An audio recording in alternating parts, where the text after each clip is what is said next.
নমস্কার বন্ধুরা, স্বাগত আমার চ্যানেল জ্যোতির্ময়েস ওয়ার্ল্ডে। আশা করি তোমরা সবাই ভালো আছো।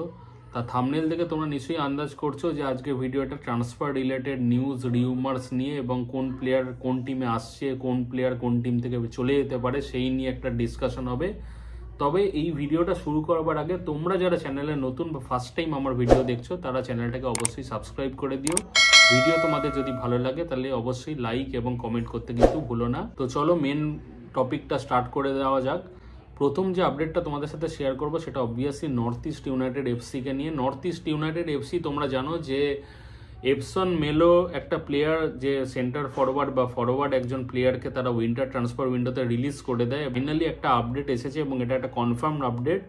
নর্থ ইস্ট ইউনাইটেড এফসির তরফ থেকে অফিসিয়ালি জানানো হয়েছে যে টমি জুডিক বলে একজন প্লেয়ারকে তারা সাইন করিয়েছে। এবার টমি জুডিক সম্বন্ধে কিছু কথা তোমাদের সাথে শেয়ার করে রাখি।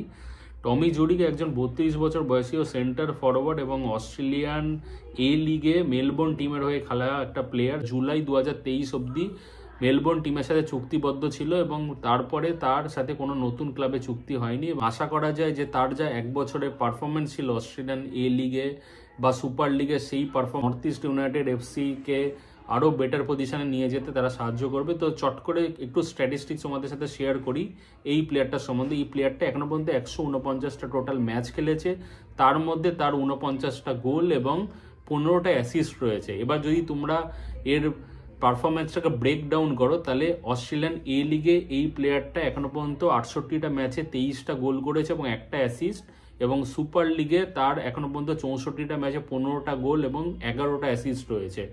এবার চলে যায় নেক্সট আপডেটে, এবং এটা একটা রিউমার্স বলতে পারো এবং হঠাৎ করে এই রিউমার্সটা চাগার দিয়ে উঠেছে। সেটা হচ্ছে ব্র্যান্ডন হ্যামিলকে নিয়ে। ব্র্যান্ডন হ্যামিল নাকি ইন্দোনেশিয়ার লিগ ওয়ানের একটা ক্লাব পার্সিবায়া তার থেকে একটা হিউজ অ্যামাউন্টের অফার পেয়েছে, সেটা অ্যারাউন্ড 12 কোটি যেটা শোনা যাচ্ছে। তাকে এই ক্লাবটি নেওয়ার জন্য ইন্টারেস্ট দেখিয়েছে এবং এই মুহূর্তে ব্র্যান্ডন হ্যামিলকে কিন্তু মোহনবাগান যে ছেড়ে দিতে পারে তার কোনো কনফার্ম নিউজ নেই। এখন দেখার বিষয় এটাই যে এই খবরটা কতটা জাস্টিফাইড বা খবরটা কতটা সত্যি। তবে অবভিয়াসলি একটা শকিং অবশ্যই মোহনবাগান দলের পক্ষে, কারণ এই মুহূর্তে মোহনবাগানের একজন ব্র্যান্ডন হ্যামিলের মতো পোড় খাওয়া সেন্টার ব্যাককে ছাড়া কোনো পরিকল্পনা নেই। তো আগামী দিনে এর সংক্রান্ত কোনো রকম কনফার্ম যদি কোনো নিউজ থাকে তোমাদের সাথে অবশ্যই শেয়ার করব। এবং দ্বিতীয় যে আপডেটটা সেটা হায়দ্রাবাদ এফসি দুটো প্লেয়ারকে নিয়ে এবং নিখিল পূজারি এবং চিঙ্গল সেন সানাকে নিয়ে।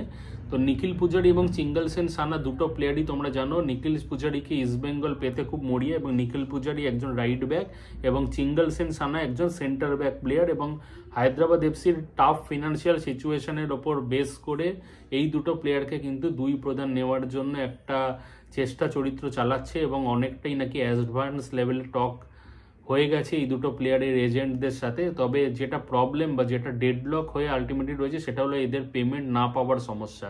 ফিফা হায়দ্রাবাদ এফসিকে ব্যান করেছে এবং হায়দ্রাবাদ এফসিতে কোনো প্লেয়ার ছাড়া বা অন লোন ট্রান্সফারের ক্ষেত্রে কিন্তু তার বকেয়া যে অ্যামাউন্ট সেটা কিন্তু ক্লাবের তরফ থেকে ক্লিয়ার করলে তবেই তারা রিলিজ করতে পারবে, আইদার ট্রান্সফার বা লোনের মাধ্যমে। তো এই জায়গাতে কিন্তু দুটো প্রধান মোহনবাগান এবং ইস্ট বেঙ্গলের দুটো প্লেয়ারকে পাওয়ার ক্ষেত্রে মেন অন্তরায় হয়ে দাঁড়িয়েছে এবং এটা কিন্তু একটা অলমোস্ট একটা ডেডলক সিচুয়েশন, যেখানে আমাদের হাতে কিন্তু আর 31 জানুয়ারি অবধি টাইম।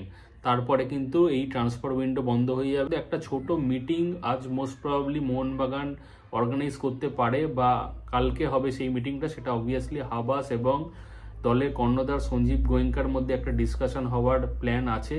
সেটাতে হাবাস তার নিজের চয়েসের প্লেয়ার বা কোন কোন পজিশনে প্লেয়ারের পরিবর্তন হতে পারে বা তার কি চয়েস আছে বা সে কোন প্লেয়ারকে চাইছে সেটা নিয়ে একটা ডিটেলস আলোচনা হয়ে at present Mohun Bagan east Bengal দুটো ক্লাবের তরফ থেকে কিন্তু উইন্টার ট্রান্সফার উইন্ডোতে কোনো রকম আপডেট নেই যে কোন প্লেয়ারকে তারা নিতে চাইছে বা কোন প্লেয়ারকে রিলিজ করে দেবে। আইএসএল এর ব্যাপারে খবর সেটা হলো যে আইএসএল এর যে সেকেন্ড লিগ এর ম্যাচ কবে থেকে স্টার্ট হবে তার অফিসিয়াল অ্যানাউন্সমেন্ট হয়তো আগামীকাল দিন আইএসএল ওয়েবসাইটে আপলোড হয়ে যেতে পারে। ফার্স্ট উইক থেকে স্টার্ট করে দেওয়ার একটা সম্ভাবনা রয়েছে এবং আইএসএল সেকেন্ড লিগের স্টার্টিং এর আগে মোহনবাগান ইস্ট বেঙ্গলের যে ফার্স্ট লেগের পেন্ডিং ডার্বি সেই ম্যাচটা সবার আগে অনুষ্ঠিত হবে।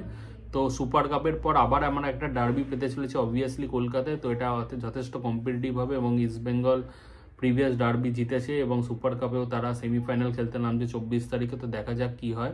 তবে আইএসএল এর সেকেন্ড লেগের স্টার্টটা যে খুব ইন্টারেস্টিং একটা ম্যাচ থেকে হচ্ছে এটা বলার অপেক্ষা রাখে না।